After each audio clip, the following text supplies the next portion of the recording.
Over to എന്താ പറയേണ്ടത്, പിന്നെ ഏത് രീതിയിൽ അഭിസംബോധന ചെയ്യേണ്ടത് വിശാരടി.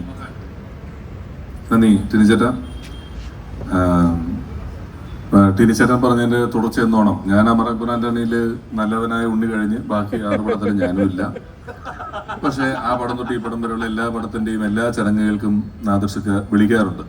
ഞാനിപ്പോ പെട്ടെന്ന് ഈ ജയസൂര്യ ഇങ്ങോട്ട് കടന്നു വന്നപ്പോൾ ഒരു കാര്യം ഓർത്തു. അദ്ദേഹം എന്തുമാത്രം ഓർക്കുന്നുണ്ടെന്ന് അറിയില്ല.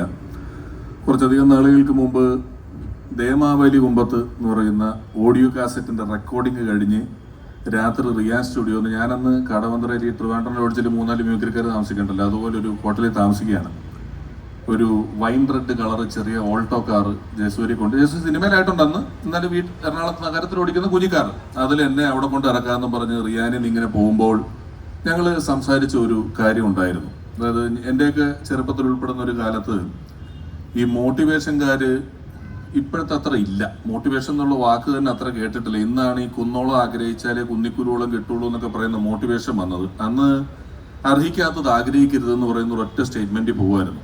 അപ്പോൾ എൻ്റെയൊക്കെ ഉപബോധ മനസ്സിൽ നമ്മൾ ആഗ്രഹിക്കാൻ പാടില്ലാത്ത എന്തോ ആണ് സിനിമ എന്നൊരു വലിയ കാലഘട്ടം വരെ ഉണ്ടായിരുന്നു. അത് ആഗ്രഹിക്കാൻ പാടില്ല, നമുക്ക് അർഹിക്കാത്തതാണ്, അത് വേറൊരു സ്ഥലമാണെന്നുണ്ടായിരുന്നു. അപ്പോൾ